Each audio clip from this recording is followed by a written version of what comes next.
여호와는 나의 목자시니 내게 부족함이 없으리로다. 그가 나를 푸른 풀밭에 누이시며 쉴 만한 물가로 인도하시는도다. 내 영혼을 소생시키시고 자기 이름을 위하여 의의 길로 인도하시는도다. 내가 사망의 음침한 골짜기로 다닐지라도 해를 두려워하지 않을 것은 주께서 나와 함께 하심이라. 주의 지팡이와 막대기가 나를 안위하시나이다.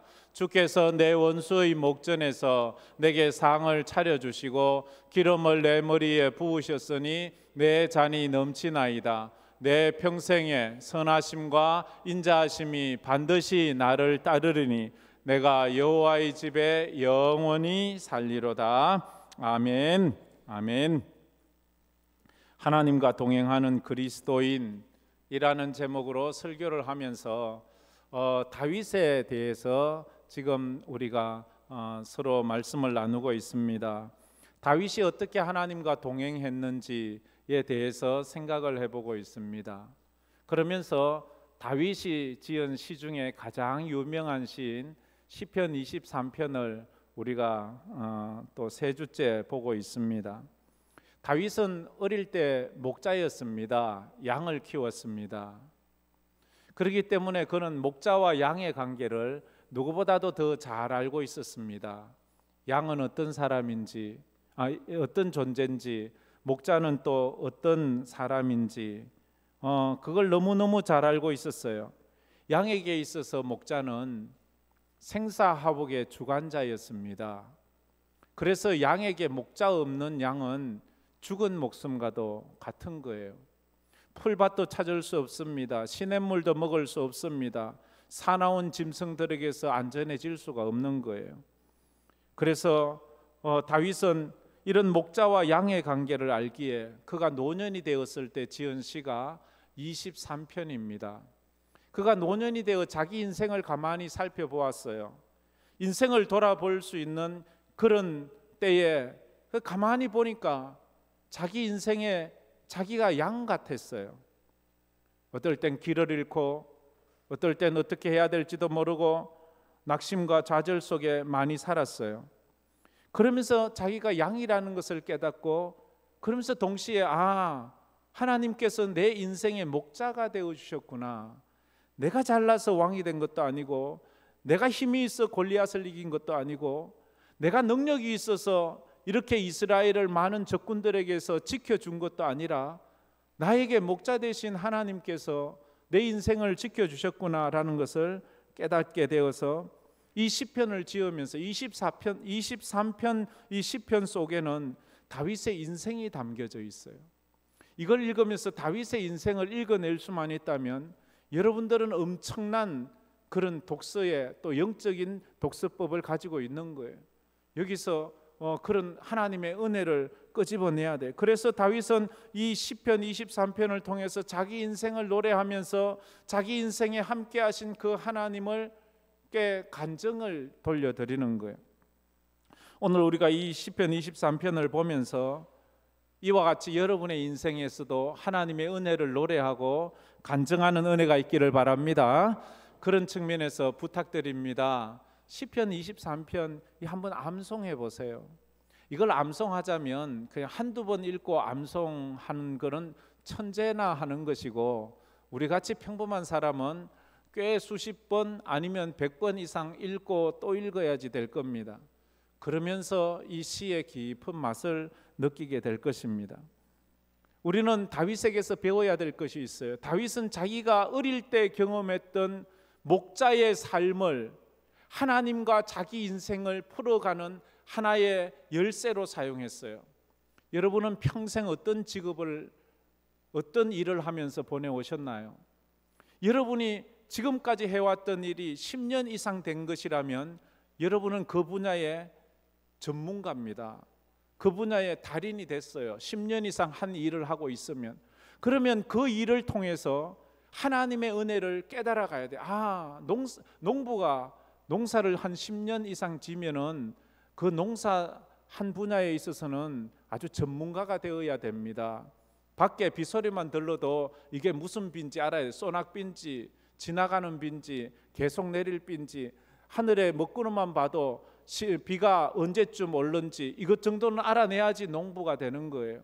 농부로 살자면 언제쯤 이 씨를 뿌리고 언제쯤 김을 메고 언제쯤 물을 대고 언제쯤 풀을 뽑아내고 언제쯤 수확을 해야 된다는 것 정도는 이 농부는 알고 있어야 돼. 그걸 알면 인생의 노하우가 지금이 내 인생에 씨를 뿌릴 때구나. 지금의 내 인생엔 물이 필요한 때야. 지금의 내 인생의 잡초를 뽑아낼 때이구나. 지금의 내 인생엔 열매가 열려야 되겠구나. 이런 영적인 깨달음을 가지면서 그걸 보아야 돼요. 그런데도 그게 제대로 되지 않았으면 하나님 앞에 뭔가 내 인생이 왜 이렇습니까? 한번 물어보기도 해야 돼. 이런 쪽으로 여러분도 영적인 지혜가 있기를 주의 이름으로 축복합니다. 이런 적용을 해야 돼요. 그래서 오늘 몇 가지 한번 살펴봅시다. 첫째로, 모든 인생은 사망의 음침한 골짜기를 지나야만 합니다. 다 같이 읽어보겠습니다. 모든 인생은 사망의 음침한 골짜기를 지나가야만 합니다. 다윗이 깨달은 인생이 그거예요. 모든 인생은, 왕이라도 예외가 아니에요. 왕이라도 예외가 아니에요. 모든 인생은 사망의 음침한 골짜기를 지나가는 거예요. 다윗이 이것을 깨달았어요. 내 인생에 사망의 음침한 골짜기가 있었구나. 사망의 음침한 골짜기라는 뜻은 직역해보면, 히브리어를 직역해보면 죽음의 그림자 골짜기라는 거예요. 죽음이 그림자처럼 드리워져 있어요. 이 그림자는 뭐예요? 실체가 아니에요. 그러나 이 그림자가 주는 공포는 실체가 주는 것보다 더 공포스러울 때가 있어요. 밤에 바람이 휘 지나가면 어린 마음에 저 귀신인가? 이러면 그 바람 소리가 주는 이 공포감은 어린아이로 하여금 문 밖에 못 나가게 합니다. 그런 공포감, 죽음의 그림자, 이 그림자가 주는 공포감이 얼마나 큰지 알았어요. 그래요. 팔레스타인, 이 예루살렘, 이스라엘 지형을 알아야지 이게 무슨 말인지 압니다. 이스라엘 지형을 보면 광야가 많아요. 평지가 많아요. 그러나 산악도 있어요. 산악 지역은 깎아 지르는 듯하게 질러서 그 높은 산은요, 그 올라가면 밑에는 아주 따뜻하지만 위에는 얼음물이 녹아져 있는 그런 높은 산도 있어요. 그런 산에 올라가야지. 밑에는 건기라서 모든 풀이 말라 죽지만 위에는 아직도 물이 있고 초원이 있고 풀이 있어서 거기로 양을 이끌고 가서 풀을 먹이는 거예요. 그런데 그 길을 가다 보면 아주 가파른 골짜기가 참 많이 있다는 거지요. 그 골짜기를 지나다 보면 두려움도 있고 위험도 있고 맹수도 그 자리에서 양들을 잡아먹으려고 노리고 있다는 것입니다. 다윗의 인생에서 다윗은 자기 인생을 돌아보면서 양들을 자기가 어릴 때 끌고 갔던 그 계곡에서 양들이 두려워 떨고 다리를 덜덜덜 떨면서 따라오던 그것처럼 내가 내 인생을 그렇게 걸어갔던 적이 많았던 것을 그가 깨달았습니다. 내 인생에 사망의 음침한 골짜기가 많았구나. 골리앗 앞에 섰을 때 그는 거기에서 죽는 줄 알았어요. 그렇지만 믿음으로 섰어요. 어떻게 골리앗 앞에서 살아나옵니까? 그건 죽음의 골짜기였어요. 자기가 죽어야 되는 곳이었어요. 그러나 거기서 골리앗을 넘어뜨리고 나올 수 있었던 것은 다윗의 힘이 아니에요. 다윗의 능력이 아니었어요. 뒤에 사울왕에게 미움을 받아서 시기를 받아서 사울왕의 군사들에게 도망갈 때에 몇 번이고 붙잡힐 위기가 너무너무 많았어요. 사울왕 앞에 서서 사울왕의 창을 받아야 될 때도 있었어요. 근데 하나님께서 그때마다 지켜줘. 그것도 사망의 음침한 골짜기였어요.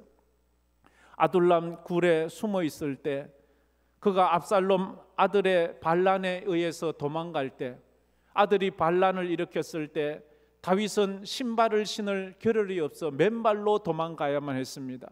울면서 도망가면서 저 아들이 자기를 죽이려고 군사를 보내어 추적하는 것을 보면서 그는 그 인생의 사망의 음침한 골짜기를 지나야 했습니다. 시편을 읽다 보면 다윗이 또 병든 때에 질병의 아픔을 가지고 시를 지은 적도 있어요. 그 질병의 아픔이 뼛속까지 스며들어 뼈를 녹을 정도로 그렇게 아프고 힘들 때 사람들은 그를 향하여 저주의 소리를 내뱉고 그래서 외로운 밤을 보낼 때 그러면서 그것이 병이 되어 불면증이 오고 그것이 우울증이 왔을 때 그때 다윗은 깨달았습니다. 아, 그게 내 인생의 사망의 음침한 골짜기였구나 라는 것을 느꼈어요. 제가 달라스에 있을 때 이 설교를 하면서 물었어요.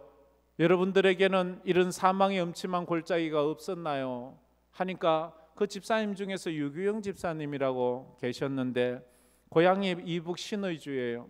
신의주에서 6.25 전쟁이 나기 직전에 13살 나이에 어머니가 쌀 3대에 쌀자루에 넣어주고 그 어린 아이에게 어깨에 울러매고 너 서울에 있는 사촌들 찾아가서 너 거기서 안전하게 있으라고 거기 그 부모님 먼저 놔두고 자기 혼자 대동강 넘어서 그렇게 남한으로 넘어와서 그렇게 우여곡절을 세우면서 자수성가를 이룬 그분이 자기 인생을 이야기해 주는 걸 들어보았어요. 월남 전쟁이 일어났을 때 월남에 갔어요. 군인으로 간 것이 아니라 돈 벌러 갔어요. 전쟁통에는 물자만 있으면 부르는 게 값이잖아요. 그래서 돈 벌러 갔다가 돈을 좀 모았는데 거기서 월남에서 오토바이를 타고 자기가 한 번은 볼 일이 있어 어느 길을 신장로 같은 길을 달리고 있는데 그만 깜빡 앞을 주시하지 못해서 앞에 놓인 큰 바위 그렇다고 큰 돌 이것들은 베트콩들이 미국인들이 큰 차나 이런 것들이 함부로 못 오도록 도로 중간중간에 놓아둔 건데 그걸 못 보고 오토바이로 그걸 들이받아 가지고 붕 날아가지고 뚝 떨어져서 온 데가 부러지고 상처 있고 움직일 수 없을 정도로 되은 그때에 그 지역은 베트콩 지역이라 이게 자기가 이렇게 오토바이 사고를 나서 이렇게 누워 있는 줄 알면 붙잡혀 가서 죽는 거예요. 그런데 거기서 하나님 의지하면서 그렇게 애타는 마음으로 할 때 기적같이 그곳을 빠져나오면서 저기 있는데 그게 바로 자기가 자기 인생의 사망의 음침한 골짜기였다고 말했어요. 그분은 이북 신의주 출신이니까 6.25 그 동란 전후로 해서 이 월남한 사람들끼리 모여서 이 이북 오도민들이 어디 가나 있습니다. 이 한국에도 있지만 외국에 이민 나가 있는 이북 오도민들이 참 실향민들이 참 많습니다. 제가 달라스에 있을 때 그 이북 오도민 모임에 제가 한 번도 안 빠지고 참석을 했었는데 7년 동안이나 내가 참석을 했었는데 그래서 사람들은 제가 이북 출신인 줄 알아요. 하도 그 자기들 모임에 안 빠져서 그때 제가 있을 때 국제시장이라는 영화가 상영되었습니다. 아마 여러분들도 많이 보았을 거예요. 그걸 이제 그 이북 오도민들이 단체로 보았습니다. 가면서 얼마나 우는지요. 흥남부두에서 그 가족을 놔두고 오는 그런 순간에는 그냥 못 견디는 거예요. 자기는 신의주가 고향이고 자기 부모님 다 놔두고 자기 혼자 그렇게 전쟁통에 살아서 나왔기 때문에 그렇게 그걸 보면서 그렇게 마음 아파하는 그것을 보았어요. 그분이 월남 전쟁에서 살아나서 바로 한국에 오지 않고 어디로 갔는가? 중동으로 갔어요. 중동 이란으로 갔는데 70년대 이란은 미국하고 사이가 좋았는데 70년도 후반에는 호메니 형이 일어나서 그 완전히 이제 미국하고 적대시하면서 그 1979년도에 미군 대사관을 점령하고 미군 대사관 직원 70명을 억류해서 왜 그거 영화로도 나온 적 있잖아요. 444일을 억류하고 그 미군들이 이제 미국 사람들이 미국 전용기에서 미국으로 올 때 이 사람이 이란에서 뭘 했는가 하면 미군들 밥 해주는 식당을 했어요.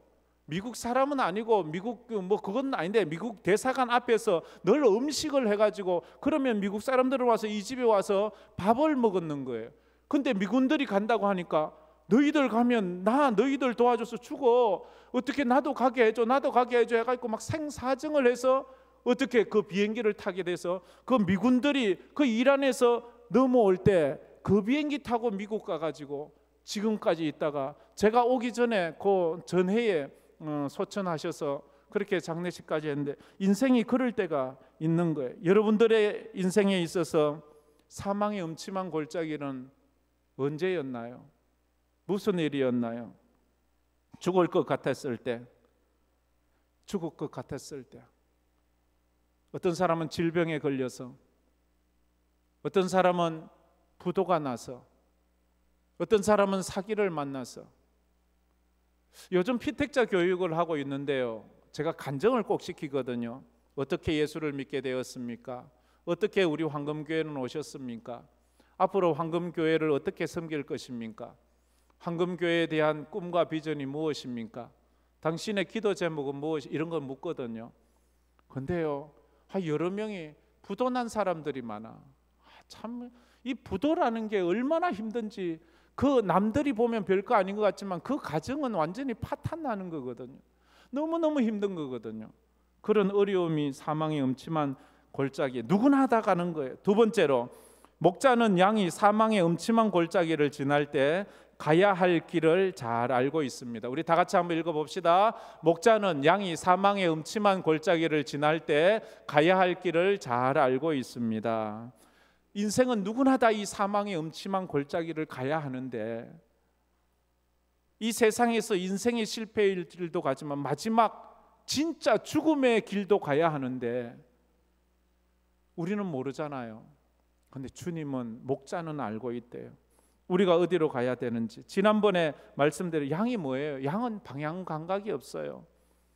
집을 나오면 이제 어디로 가야 될지 모르는 거예요. 그래서 양은요, 직진밖에 몰라요. 무조건 직진이에요. 앞에서 누가 이렇게 인도해 주지 않으면 무조건 직진이에요. 그러면서 그게 똑똑하대요. 그러면서 근시안이에요. 앞에 1, 2m 앞 그 이상은 잘 못 봐요. 시력이 너무 어두워서. 그리고 옆에 푸른 초원이 있는데도 풀이 없어서 여기서 굶어 죽어야 되는 게 양의 모습이에요. 이게 우리 모습 아닌가요? 그런데도요, 방향 감각도 없고 근시안인데 고집은 또 얼마나 세는지요. 죽어도 고대요. 안 돼도 고대요. 못해도 고대요.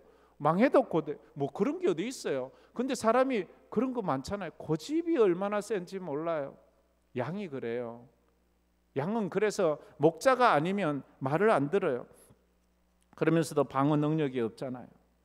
2005년이었어요. 2005년 7월 달에, 옛날 터키, 지금의 튀르키예에서 있었던 일이에요. 한 목장에서 한 양이 길을 가다가 절벽에서 떨어져 버렸어요. 그게 뉴스에 크게 나왔는데, 그 한 양만 떨어진 것이 아니라 그 양을 뒤따라가던 양들이 계속 절벽에서 떨어져서 1,500마리가 떨어졌어요. 1,500마리 양이 절벽에서 떨어지고, 죽은 양이 450마리가 죽고, 다른 다리가 부러지고 뭐 다친 양은 수도 없이 많고, 그 양들이 왜 이렇게 많이 떨어져 죽고 다쳤는가를 알아보니까 이유는 단 하나예요. 그때 목자가 딴전 피고 있었던 거예요. 목자가 양들이 그리 가면 그걸 다른 길로 인도해야 되는데 그걸 그만 깜빡 그대로 두니까 양은 앞을 못 봐요. 앞에 절벽이 있는지도 몰라요. 앞에 양 엉덩이만 보고 가니까 계속 가다가 떨어지고 그랬어요.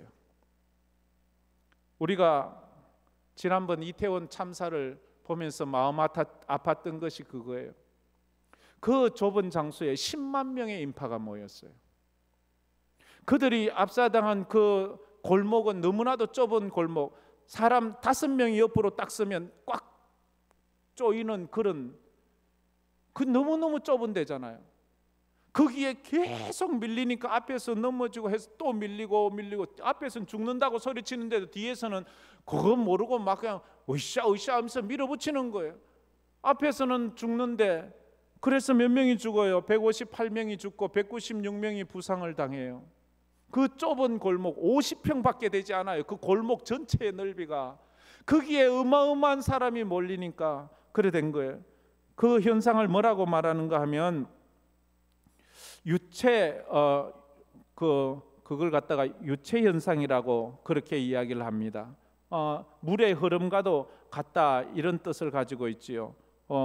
군중이 그렇게 유체화 현상이라는 거죠. 물에 휩쓸리는 거죠. 급류에 휩쓸리면요, 아무리 큰 바위라도요, 급류에 휩쓸리면 휙 그냥 나무짝처럼 나뭇잎처럼 그냥 휙 휩쓸릴 일밖에 없어요. 큰 바위도. 그러니까 아무리 힘이 센 사람도 그 유체화 현상에 일어난 군중 속에서는 빠져나갈 길이 없다고요. 거기서는 어쩔 수 없이 거기로 몰려가는 거예요.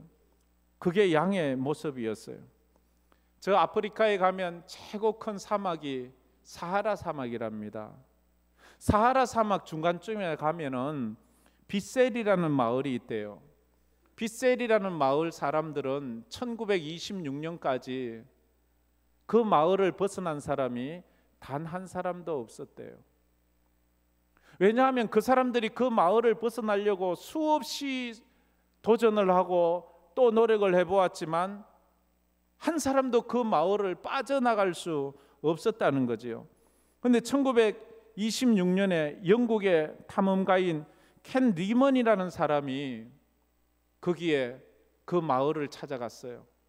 우연히 그 마을을 발견했는데 그 마을 사람들이 우리 마을 사람은 한 사람도 여기를 벗어날 수 없습니다. 왜 못 갑니까? 자기들은 이유를 모른대요. 아무리 노력해보고 아무리 노력해봐도 우리는 지금 조상 대대로 단 한 사람도 이 마을을 벗어난 사람이 없다고 그렇게 이야기를 했습니다. 그래서 하도 이상해서 켄 리먼이라는 사람이 그 원주민 중에 젊은 사람 한 사람 액터라는 사람을 고용을 해서 그 사람에게 보름치 음식을 주고 낙타를 주고 당신이 한번 가보세요. 난 믿을 수 없으니까 내가 당신 뒤를 따라갈 테니까 한번 여기를 벗어나 보세요. 그래서 따라갔답니다.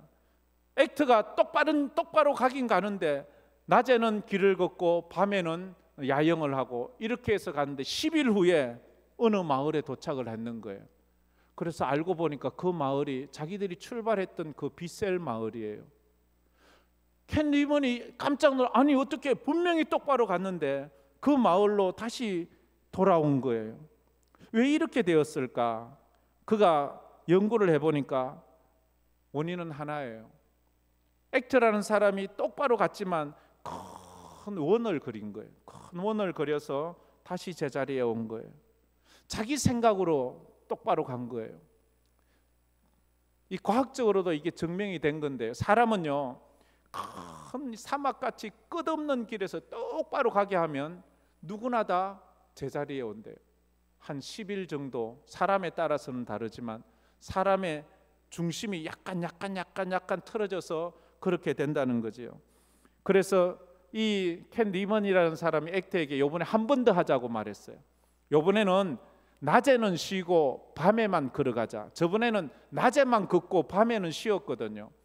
그래서 밤에 깜깜한데 어떻게 걸어갑니까? 사막에는 뭐 길 잃을 것도 없잖아요. 그냥 가면 되잖아요. 그래서 이번에는 낮에는 쉬고 밤에 걷는데 북극성만 보고 걸어가라고 했어요. 북극성만 보고 밤에 걸어갔는데 3일 만에 그 마을을 벗어나 다른 마을에 도착하게 되었어요. 원인은 하나예요. 방향이 틀린 거예요. 전에는 자기들 생각으로 길을 잡았어요. 자기 생각으로 길을 걸어갔어요. 그래서 그 원주민이었던 그 액터라는 사람이 사막의 개척자가 되었는데 그가 죽고 나서 그 마을 사람들이 동상을 하나 세워주었어요. 그 동상 밑에다가 이런 글을 적어 놓았습니다. 새로운 인생은 방향을 찾음으로써 시작된다. 새로운 인생을 시작하자면 방향을 먼저 잡아야 된다는 거죠.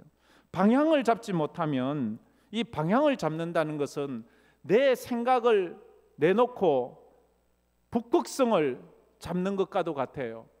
북극성을 딱 붙잡고 그렇게 가야 돼요. 왜? 북극성은 그 자리가 변하지 않잖아요. 왜냐하면 지구의 자전축하고 일직선상에 있기 때문에 다른 별들은 다 이렇게 계절 따라 움직이지만 북극성은 언제나 사계절 늘 똑같은 자리에 있어요.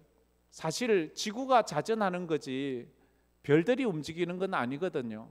그렇지만 우리 눈에는 그렇게 보이잖아요. 이 북극성은 그런데 움직이지 않아요. 그것이 지구 자전축과 일직선상에 있기 때문입니다.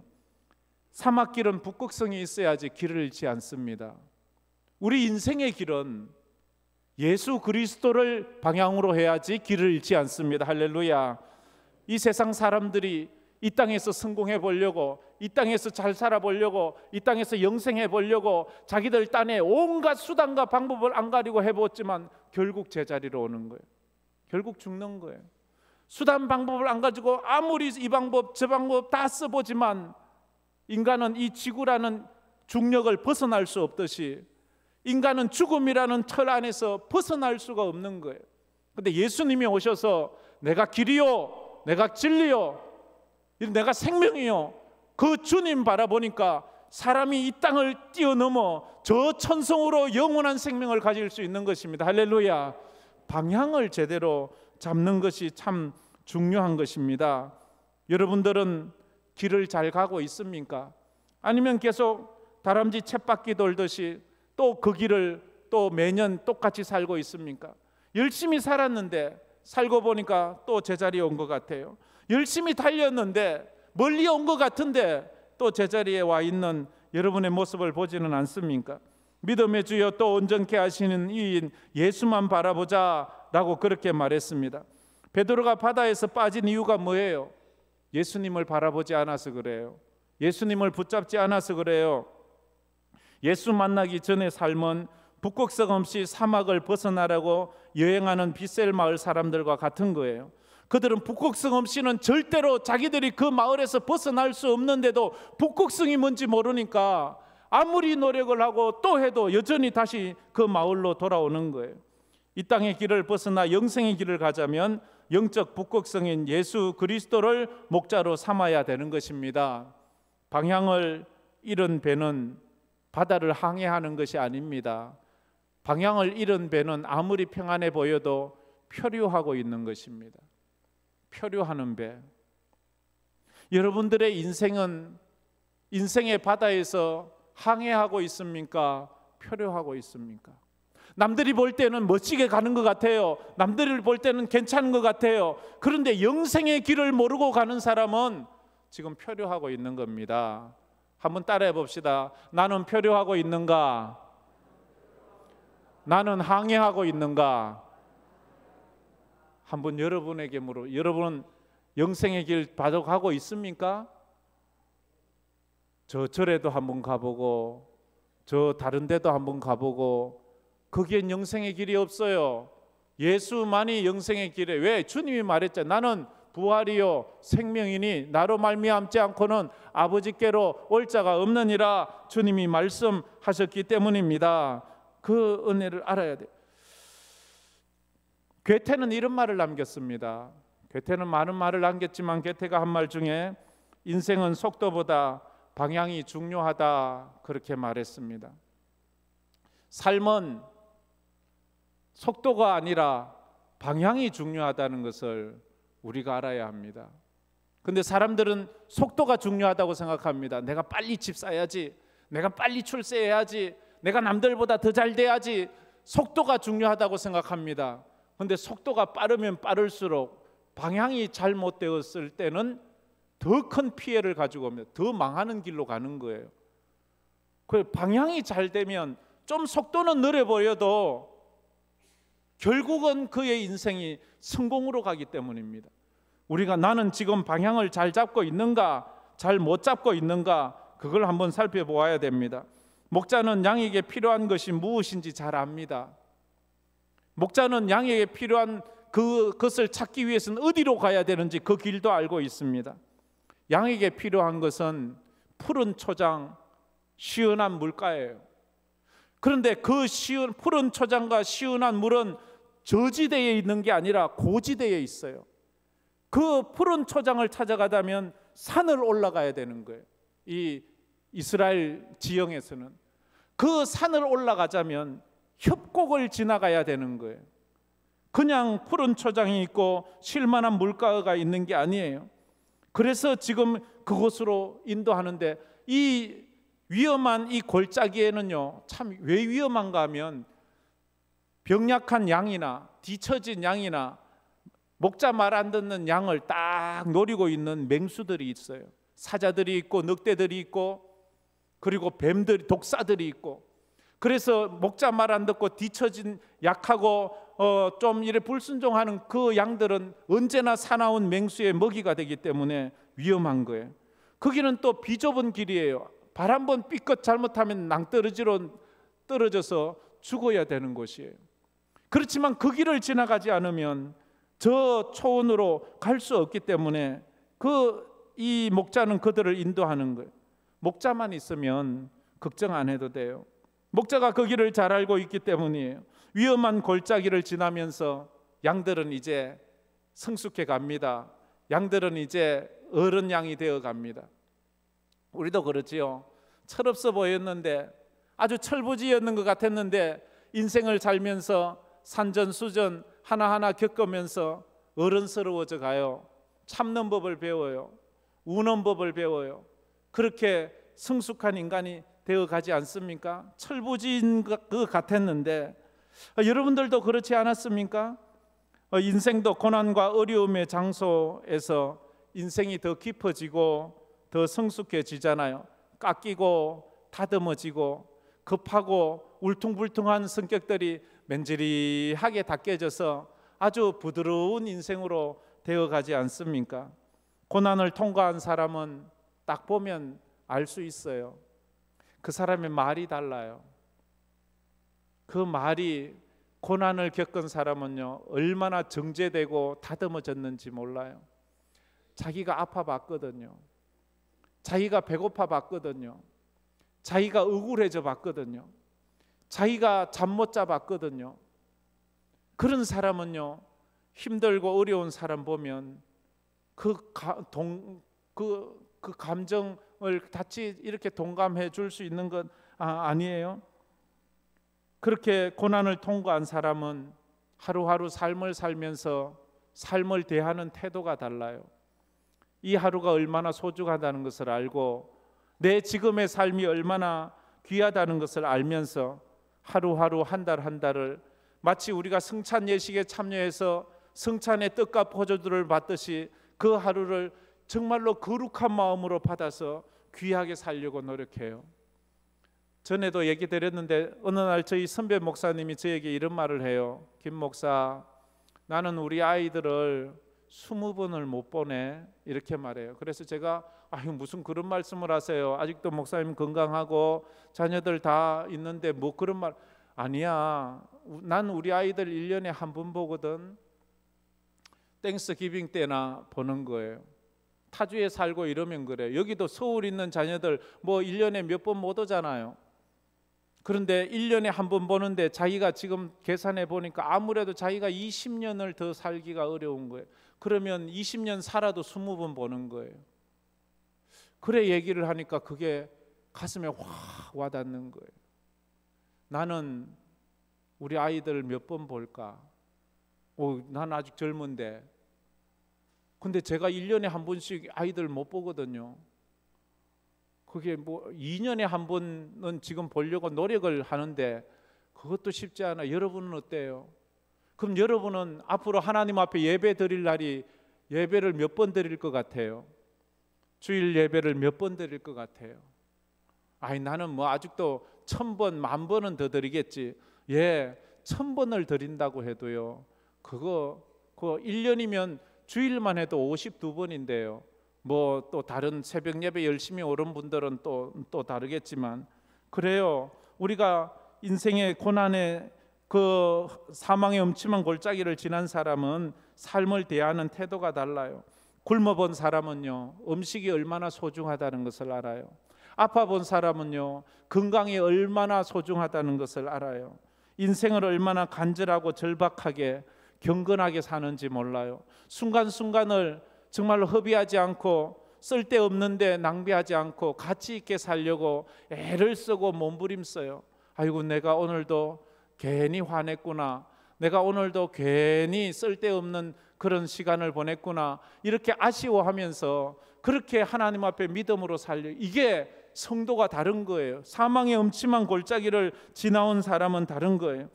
다윗은 왕일 때보다 도망자로 살면서 아플 때, 외로울 때 더 깊은 인생을 살고 그때 쓴 시가 대부분이에요.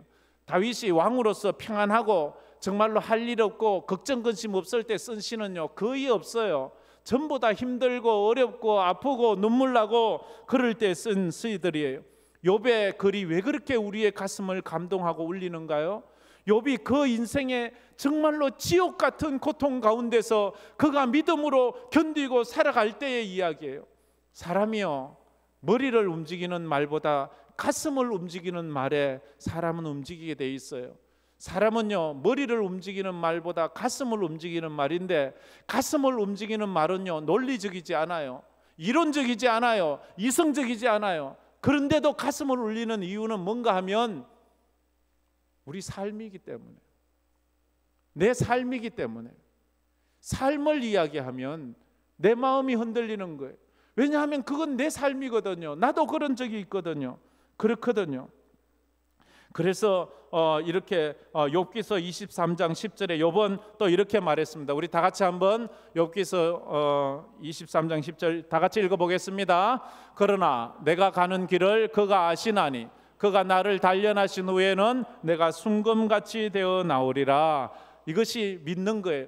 나는 갈 길을 몰라요. 근데 주님은 알아요. 나는 어디로 가야 될지 몰라요. 그러나 주님은 내가 어디를 가야 되는지 알아요. 그래서 그 목자 되신 주님은 나를 거리로 이끌어 가는데, 욥은 말해 그가 나를 단련하신 후에 나를 순금같이 되어 나오리라.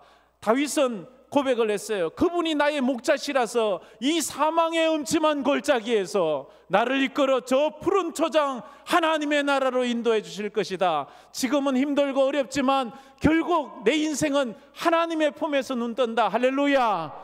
그것만 믿으면, 믿음으로 눈물 흘리면서도 찬송하며 나가는 게, 내가 다닐지라도 라고 말하잖아요. 사망의 음침한 골짜기를 다닐지라도. 사망의 음침한 골짜기는 한 번 다녀서 끝난 것이 아니에요. 인생의 어려움은 한 번만 하면 끝나는 건가요? 아니요. 풍랑은, 파도는, 바닷가 파도는 한 번만 왔다 가면 끝인가요? 끝도 없이 왔다 가고 끝도 없이 왔다 가요. 이제 그만 왔으면 좋은데 또 왔다 가고 왔다 가고. 인생이 살아있는 동안 늘 먹어야 돼요. 늘 숨쉬어야 돼요. 늘 걱정해야 돼요. 그런 삶 가운데 다닐지라도, 해를 두려워하지 않을 것은, 내가 두려움이 없는 것은 주께서 나와 함께 하심이라 그렇게 말씀을 하고 있습니다. 나는 갈 길을 모르지만 하나님은 아십니다. 나는 내 시간의 끝을 모르지만 하나님은 내 시간의 끝을 알아요. 나는 어디로 가야 될지 모르지만 주님은 아세요. 우리가 어디로 가야 되는지. 우리는 하나님의 나라로 가야 되는 거예요. 하나님의 영광을 위해서 나아가야 되는 거예요. 세 번째로, 목자는 양이 사망의 음침한 골짜기를 지날 때 항상 함께 합니다. 우리 다 같이 한번 읽어봅시다. 목자는 양이 사망의 음침한 골짜기를 지날 때 항상 함께 합니다. 자, 한번 논리적으로 따라오세요. 우리 인생은 누구나 다 사망의 음침한 골짜기를 가야 합니다. 형태는 달라요. 모양은 달라요. 우리는 그 사망의 음침한 길을 몰라요. 그런데 목자 되신 하나님은 우리가 가는 사망의 음침한 골짜기의 길을 아세요. 할렐루야. 그런데 그게 아시기만 하는 게 아니라 그 사망의 음침한 골짜기에서 우리와 함께 한다는 거예요. 목자는 언제나 양과 함께 한다는 거예요. 다윗은 어느 순간인가 하나님 앞에 원망을 해요. 왜 하나님 나를 버렸습니까? 하나님 왜 나를 잊었어요? 하나님 저들이 나를 죽이려고 해요. 하나님 내가 이렇게 힘든데 왜 하나님은 나를 모른 척 하세요? 이런 적도 있었어요. 시편 22편 1절 말씀에 그가 이렇게 하나님 앞에 불평을 해요. 다 같이 한번 읽어봅시다. 내 하나님이여, 내 하나님이여, 어찌 나를 버리셨나이까? 어찌 나를 멀리하여 돕지 아니하시오며 내 신음 소리를 듣지 아니하시나이까? 하나님 어찌 날 버렸습니까? 하나님 왜 나를 멀리합니까? 왜 하나님 내 기도를 들어주지 않습니까? 다윗도 하나님 앞에 막 하나님이 자기와 같이 있지 않는 줄 알았어요. 그러다가 어느 순간 깨달아요. 아, 하나님이 그때도 함께 하셨구나. 하나님이 변함없이 나와 함께 하셨구나. 저 태양이 언제나 저 위에 떠 있던 것처럼 태양은 떠오르고 지는 게 아니에요. 지구가 도는 거지. 지구가 돌면서, 자기가 돌면서 태양 보고 왜 어디 갔냐고 물어요. 자기가 돌았는데. 그렇죠? 이 정도는 이제 우리가 다 알잖아요. 태양은 언제나 그 자리에 있어요. 지구가 도는 거지. 하나님은 언제나 그 자리에 있어요. 내가 넘어지고 엎어지고 그래서 안 보이는 것이지. 그래서 다윗이 이것을 깨닫고 하나님이 나와 함께 하셨구나 하는 것을 깨닫. 그래서 이 시편 23편 4절에 내가 사망의 음침한 골짜기를 다닐지라도 해를 두려워하지 않을 것은 주께서 나와 함께 하심이라. 이걸 깨닫. 임마누엘의 신앙을 가지는 거예요. 임마누엘의 신앙. 그래서 하나님의 약속의 말씀을 붙잡는 거예요. 여호수아 1장 5절 말씀, 여호수아가 모세가 죽었을 때 그에게 주셨던 하나님의 말씀입니다. 우리 다 같이 한번 여호수아 1장 5절 다 같이 한번 보도록 하겠습니다. 다 같이 읽겠습니다. 내 평생에 너를 능히 대적할 자가 없으리니 내가 모세와 함께 있었던 것 같이 너와 함께 있을 것임이니라. 내가 너를 떠나지 아니하며 버리지 아니하리니. 내 평생에 너를 능히 대적할 자가 없으리라. 내가 모세와 함께 있었던 건 너 알지? 여호수아야, 내가 모세와 늘 함께 있었던 거 알지? 내가 그와 같이 너와 함께 있을 거야. 너를 떠나지 않을 거야. 너를 버리지 않을 거야. 여러분, 우리 하나님께서 모세와 함께 한 거 믿지요? 그처럼 다윗과 함께 한 거 믿지요? 그와 함께, 그처럼 여러분과 우리 하나님께서 함께 하실 것입니다. 할렐루야. 버리지 않을 거예요. 떠나지 않을 거예요. 언제나 함께 할 거예요. 예수님도 승천하시면서 그 제자들에게 말씀하셨어요. 마태복음 28장 20절에 하시는 말씀이 볼지어다 내가 세상 끝날까지 너희와 항상 함께 있으리라. 세상 끝날까지 나는 너희와 함께한다. 그렇게 말씀을 하고 있습니다. 그러면서 이제 네 번째로 이렇게 말합니다. 목자는 양이 사망의 골짜기를 지날 때에 보호하고 인도해 주십니다. 다 같이 읽겠습니다. 목자는 양이 사망의 골짜기를 지날 때 보호하고 인도해 줍니다. 다시 한번 정리하면 모든 인생은 사망의 음침한 골짜기를 지나야 합니다. 저도 여러분도 다윗도 그 누구도 예외가 아닙니다. 그런데 그 길을 우리는 몰라요. 하나님은 아세요. 하나님은 아실 뿐만 아니라 그 골짜기에서 함께 하세요. 함께 할 뿐만 아니라 양을 지키시고 보호하시는, 인도하시는 그분이에요. 막대기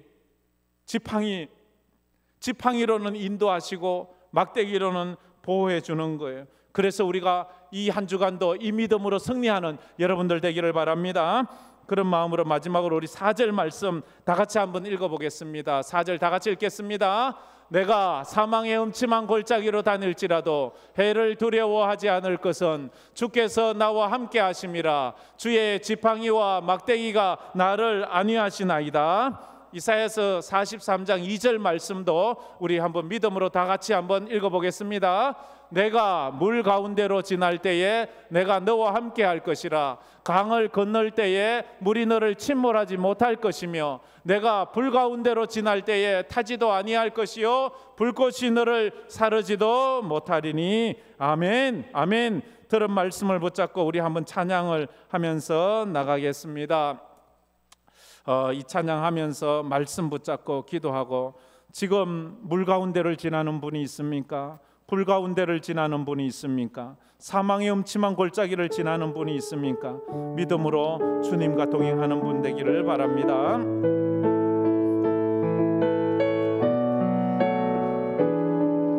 물 가운데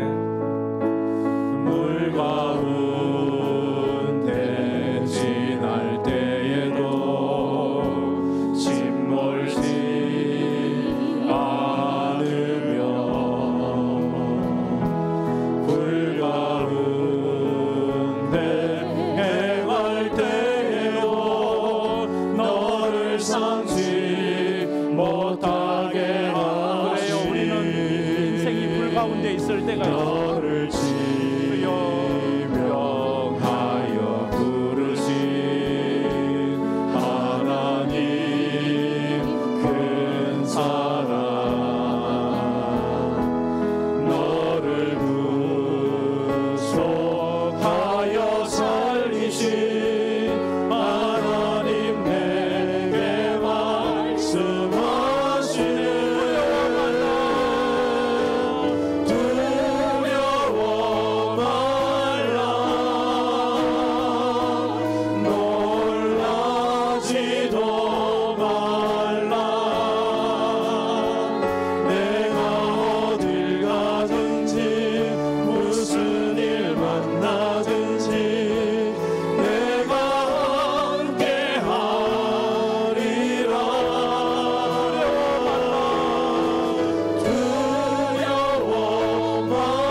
말씀을 생각하면서 한번 기도했으면 좋겠습니다. 여러분은 지금 어떤 인생을 살고 있습니까?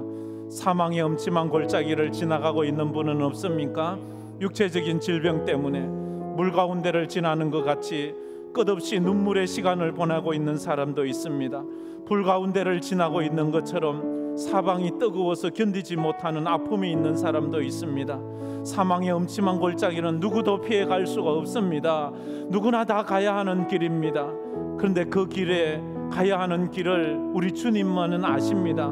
내가 길이요 진리요 생명이라고 했습니다. 나의 가는 길을 아시는 주님, 나를 인도해 주옵소서. 주님, 나와 함께하여 주시옵소서. 임마누엘로 함께하여 주시겠다고 약속하셨습니다. 그분은 지팡이와 막대기로 우리를 인도해 주십니다. 주의 말씀과 성령으로 우리를 인도해 주시는데, 하나님 이제 그 주님 붙잡고 믿음으로 하나님과 동행하며 믿음으로 이 땅에서 승리해서 그 사막을 벗어날 수 있는 길은 북극성을 보아야 되는 것처럼 이 땅에서 벗어나 천성을 갈 수 있는 것은 우리 주 예수 그리스도를 바라보는 것밖에 없는데, 주여 그 주님 붙잡고 믿음으로 저 승리하는 인생을 살 수 있게 해달라고 우리 다 같이 통성으로 기도하며 나가겠습니다. 사랑하는 아버지 감사합니다. 우리 아버지 하나님, 사랑의 심한 골짜기로 아버지 편리하는 그런 인생, 아버지 어쩌면 사랑의 심한 골짜기로 가야만 하는 곳을 나가게 되어 있습니다. 하나님 아버지, 사랑의 심한 골짜기로 가할지라도 아버지는 저를 두려워하지 않을 것을 우리와 함께 해주시겠다고 약속하셨기 때문에 하나님 아버지, 우리는 두려워할 것이 없습니다. 아버지 하나님께서 우리와 함께 하시는 걸 믿습니다. 아버지 하나님, 두려워하지 말라, 놀라지 말라. 내가 너를 붙잡아주겠다고 약속하신 그 약속의 말씀을 우리가 아버지 하나님 믿음으로 붙들게 하여 주시옵소서.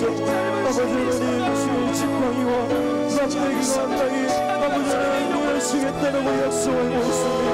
아버지 주님, 지켜주시옵소서. 보호하여 주시옵소서. 함께하여 주시옵소서. 믿음으로 고백하며 아버지 오늘도 아버지 하나님 믿음의 고백을 통하여서 주님을 바라보고 주님만 의지하는 아버지 믿음의 성도들이 될 수 있도록 한 주간의 삶도 아버지의 말씀을 붙들고 저 십자가를 붙들고 우리 주님을 붙들 수 있는 귀한 인생들이 되게 주시옵소서. 그 누가 사망의 음침한 골짜기를 자기 힘으로 벗어날 사람이 있습니까? 인간은 죄로 말미암아 영죽어 우리 힘으로는 이 죄의 사망의 덫에서 벗어날 수가 없습니다. 아무리 몸부림치고 아무리 애쓰고 아무리 노력해 보아도 우리를 지옥에서 벗어나게 할 그런 세상의 길은 없습니다. 오직 목자 되신 우리 주님만이 우리를 십자가의 길로 인도하여 우리를 영생의 길로 인도하는 줄 믿습니다. 내가 가는 길을 오직 그가 아시나니 그가 나를 단련하신 후에는 내가 정금같이 나오리라 고백했던 욥처럼, 주여, 우리가 이 땅에서 수많은 아픔과 어려움이 있지만 우리 예수 그리스도를 붙잡고 믿음으로 승리하는 우리 모든 성도가 되게 하여 주시옵소서. 물 가운데를 지나고 불 가운데를 지날지라도 주께서 우리와 함께 하시면 능히 이길 수 있음을 믿습니다. 이제 그 믿음으로 우리 나아가는 모든 황금교회 성도가 되게 하여 주시옵소서. 지금은 우리 주 예수 그리스도의 은혜와 우리 하나님 아버지의 무한하신 사랑하심과 성령님의 감화, 감동, 위로 충만하심이 우리 주 예수 그리스도가 나의 인생의 목자가 되어 주셔서 나를 이 사망의 음침한 골짜기, 지옥의 골짜기, 죽음의 골짜기, 멸망의 골짜기에서 천국의 골짜기로, 영생의 골짜기로 인도해 주시는 분임을 믿으며 믿음으로 살기로 마음에 다짐하는 우리 모든 성도들의 머리 위에, 그 삶 위에, 그 가정 위에, 흩어진 우리 선교사들 위에 이제로부터 영원토록 함께 있을지어다. 아멘.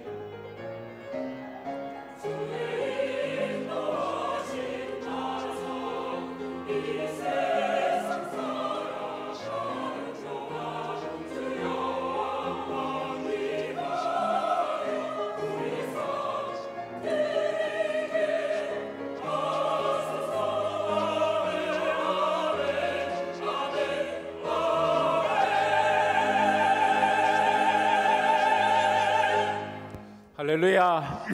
앞뒤짝으로 인사합시다. 믿음으로 삽시다. 예, 우리 다 일어나셔서 회성 부르겠습니다. 할렐루야 찬양하세 할렐루야 찬양하세 내 모든 죄 사함받고 주 예수와 동행하리 그어리라 내 영혼이 은총 입어 내 영혼이 은총 입어 주 한죄지 벗고